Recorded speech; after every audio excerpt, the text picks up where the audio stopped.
అదే గ్రామానికి సంబంధించినటువంటి మహిళలు కూడా ఉన్నారు. అంటే ప్రధానంగా ఇందులో ఒక 4 మహిళలు గాయపడ్డట్టుగా తెలుస్తా ఉన్నది. మాట్లాడదాం అసలు ఏంది పరిస్థితి అని. ఏంటండి అసలు ఏమన్నారు? గెలిచినాక కూడా దాడి చేయాల్సినటువంటి అవసరం ఎందుకు వచ్చింది వాళ్ళకి? వాళ్ళు గెలవక ముందు నుంచి కూడా లీలవాడ నుంచి కూడా వీళ్ళ మీద కుట్రలు ఉన్నాయంట. అయితే వాళ్ళు ఒక తరపున వీళ్ళొక తరపున ఉన్నారు కదా. అయితే ఇక మీరు గెలిచినాక కూడా చూపెడతాం మీ తరాక. ఏ రోజు జరిగింది ఇదంతా? సోమవారం నిన్న 11 గంటలకు, నిన్న 11 గంటలకు జరిగింది. అయితే వాళ్ళు గెలవని వాళ్ళ ఇంటికి వీళ్ళు చూస్తామని పోయారు అన్నట్టు. మా వదిన గిట్లా వాళ్ళను ఓదార్చేందుకు పోయిర్రు. ఇంటి పక్క ఇల్లు అన్నట్టు. ఇంటి పక్క ఇల్లు అంటే ఇక మా అన్న కూడా నెంబర్కి నిలబడ్డాడు. అన్న ఓడిపోయిండు, సర్పంచ్ ఓడిపోయిండు. అయితే ఇక ఓడిపోయిన మంది వచ్చి ఇంట్లో గమ్మున ఇంట్లోనే కూర్చున్నారు. ఇక రాత్రి ఇంట్లో ఉన్నారు, వాళ్ళది తిన్నారు, కూర్చున్నారు.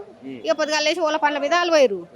పోయినాక ఈ ఆడవాళ్ళు ఏం చేసిర్రు, 2 మా వదిన సొప్పతి ఇంక 2 వాళ్ళ ఇంటికి ఓదార్స్తామని పోయారు.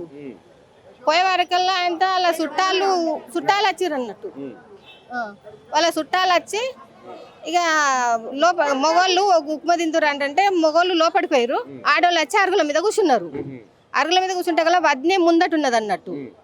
అయితే అక్కడికి వెళ్ళాడు, ట్రాక్టర్ తీసుకొచ్చి మొత్తం అరుగు మీదకి ఎక్కించిండు. మనుషులను చంపుతున్నాడు. మనుషుల మీదకి ఎక్కించిండు, మూలను కొట్టుకొని మనుషుల మీదకి ఎక్కించిండు. ఇక వదినే మొత్తం పయ్య కింద పడ్డది. 2 పయ్యలు ఇట్లా మీదకెళ్ళి పోయినాయి. ఇక నాగన్ల మధ్యలో చేరింది అన్నట్టు. ఒకళ్ళకి చేతి ఇరిగింది, ఒకళ్ళకి కాలు ఇరిగింది. 5 దాడి జరిగింది. ఇక వీళ్ళు వదినేని చూస్తలేరు, ముందున్న వాళ్ళని చూస్తారు. వెనక సిరి వదినేని చూసే వరకల్లా దాని కింద ఉన్నది, నాగన్ల కింద ఉన్నది. ఇక అంటే లవ్ ఘోరమైంది సార్. ఇక మొత్తం లవ్ ఘోరమైంది. ఇదంతా పోయింది, బీడింగ్ అవుతుంది. ఇక మనిషి బాగా అపాయం ఉందండి. ఇప్పుడు ఏం చెప్తున్నారు హాస్పిటల్లో? ఇక ఇంకా డాక్టర్ రాలేరు, స్పెషల్ డాక్టర్ రాస్తాడట. ఏందమ్మా ఏం చెప్తున్నారు? సీరియస్ అని చెప్పింది సార్. సీరియస్ ఉన్నది. ఇప్పుడు మా వదినకు మాత్రము మీరు అర్చన చేయాలి సార్. మీ వదిన ఉంది అందులో?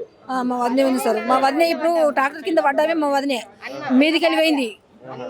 పయ్య మీదికి వెళ్ళిపోయింది సార్. పయ్య కిందనే, పెద్ద పయ్య కిందనే మా వదినే అయింది. ఆ ట్రాక్టర్ల మధ్యలో పయ్య మధ్యలో ఇరికింది అన్నట్టు. గుంజీరు అందరు కలిసి. ఇక మా అన్న మన్మనికి కూడా కాలు ఇరిగింది. ఇంకొక అమ్మాయికేమో చెయ్యి ఇదైంది సార్. మా వదిన మాత్రం చాలా సీరియస్ ఉంది సార్. మీరు చర్యలు తీసుకోవాలి సార్. ఏం చెప్తున్నారు? లోకల్ పోలీసు వాళ్ళకి ఏమైనా కంప్లైంట్ ఇచ్చారా? పోలీసు వాళ్ళకి కంప్లైంట్ ఇచ్చినాం సార్. కంప్లైంట్ ఇచ్చినాము.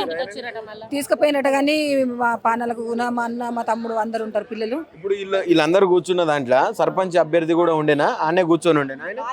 సర్పంచ్ ఉన్నారు సార్. అంటే ఆ మందిలోనే కూర్చున్నాడు? కూర్చున్నారు సార్. ఉన్నారు సార్, మందిలో ఉన్నాడు. సర్పంచ్ వాళ్ళ తమ్ముడే. ఇప్పుడు చంపాలనే అట్లా చేసాడు సార్. కక్షతోనే చేసిండు సార్. కక్షతోనే చేసిండు. మీ భార్య కూడా ఉందా ఇందులో? నా భార్య సార్. నా భార్యనే ఉన్నది. ఆ ట్రాక్టర్ వచ్చి గుద్దే మూమెంట్ లా ఆ సర్పంచ్ అభ్యర్థికి ఓడిపోయిన సర్పంచ్ అభ్యర్థి జంప్ చేసి అటు ఆ ఇంట్లోకి పోయిండు. వీళ్ళు బయట ఉంటే ఈ బంపర్ కలిగి 4 గాయాలని. నా భార్య పయ్య ఎక్కి 2 పయ్యలు ఎక్కినాయి. ముంగడి పయ్య, వెనక పయ్య 2 ఎక్కినాయి. మళ్ళీ దాని వెనక ముంగడి తీసుకొని 2 మాటలు కడుపు మీదకి వెళ్ళిపోయింది. అది దొరకబట్టే మూమెంట్లో అందరినీ నూకేసుకొని ఎగబడ్డాడు. అటు సర్పంచ్, గెలిచిన సర్పంచ్ తమ్ముడు. ఆయన ఏం చేయలేదు మీరు? మేమేం చేయలేము, వదిలిపెట్టి వెళ్ళిపోయింది సార్. మేము పేషెంట్లను చూసుకుంటా మేము ఉన్నాం. మేము కూడా వెనకనే వచ్చినాం కదా సార్. మేము ఆడ స్పాట్లో లేము. లొల్లి అవుతుండగా దూరంకి వెళ్ళి వచ్చినాం. దూరంకి వెళ్ళి వచ్చాక కల్టివేటర్ కింద ఉన్నదని చెప్పేసి దానికి వచ్చినాం. పొలాలకు దున్యతానికి పోయినోడు వీళ్ళని చూసి ఆ ట్రాక్టర్ తీసుకొని వచ్చింది. మరంత పగ ఎందుకుంది? ఆల్రెడీ గెలిచిండు, అయిపోయింది, ఆయననే విన్ అయ్యిండు. అంత పగ ఎందుకు వచ్చిందంట? అది మాకేం తెలియదు సార్. మేము కూడా మేము మద్దతు ఇయ్యలేదని చెప్పి మేము ఎదుటోళ్ళకి మద్దతు ఇచ్చినాం కాబట్టి నాకు ఎవ్వరు ఉండదు. ఊళ్ళో పోటీ వాళ్ళు ఉంటే మేము అందరి కథ చేస్తా, అందరి సంగతి చెప్తా. మేము మాకు ఎవరెవరు పోటీ ఉంటారో వాళ్ళ సంగతి చూస్తామని ఒక 2-3 రోజుల ముందే చెప్తుండు. అందుకే భయపడే మేము ఓడిపోయినాం. కానీ జాక్కున్నాం ఇండ్లల్లో. జాక్కుంటే వాళ్ళు చూల్చుదు చేయలేరు. తెల్లారి ఇలా సంగతి చూద్దామని 7 మంది ఉన్నారు. ఆడికి తీసుకొని ట్రాక్టర్ తోటే తిరిగారు వాళ్ళు. అది గెలిచినాక ఏమన్నా చేసిరా ఆ నైట్? మేము అందరం జాక్కున్నాం.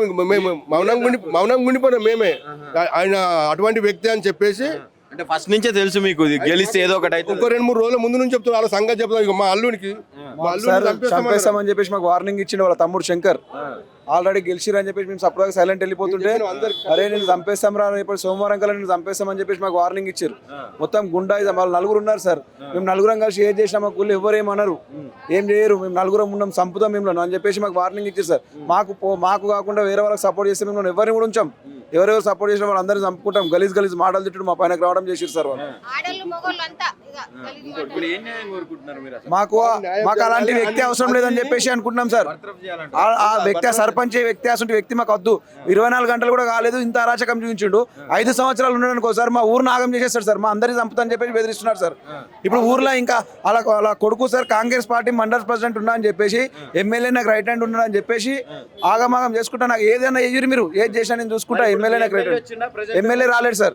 మాజీ ఎమ్మెల్యే వచ్చిండు, ప్రజెంట్ ఎమ్మెల్యే రాలేడు. ఏమైందని కూడా ఫోన్లో రెస్పాన్స్ కాలేడు. వాళ్ళని తీసుకెళ్లి మంచిగా సేఫ్టీగా ఉంచి పోలీస్ స్టేషన్లో ఉంచి వాళ్ళు అక్కడ దేవుని దగ్గరికి వెళ్ళి సార్ వాళ్ళు ఇంకా దావత్లు చేసుకుంటా అది చేసుకుంటా నేను ఎంజాయ్ చేసుకుంటా ఉన్నారు సార్. ఇంత అయినా కూడా ఘటన అయినాక కూడా ఈ రోజు కూడా సార్ మొత్తం ఊర్లోనే ఉన్నారు. వాళ్ళు ఎంజాయ్ చేసుకుంటారు సార్. వాళ్ళని ఎవరు కూడా ఎమ్మెల్యే ఉన్నాడని చెప్పేసి ఎవరిని కష్టాలు తీసుకోలేదు. లేదు, ఏదైనా చేయండి, ఎమ్మెల్యే మాకు సపోర్ట్గా ఉన్నాడు. ఎమ్మెల్యేతో మేము ఏదైనా మాట్లాడుకోవడం మీరు ఏదైనా అని చెప్పి సార్. ఒక 10-15 మంది ఉంటారు సార్. వాళ్ళందరికీ చెప్పేసి పెట్టేసింది సార్ ఒక గ్రూప్ కి. వాళ్ళందరూ వచ్చి మా మీద రాజకాలు చేస్తా ఉన్నారు సార్. గెలిచి 24 గంటలు కూడా కాలేదు, 12 గంటలు.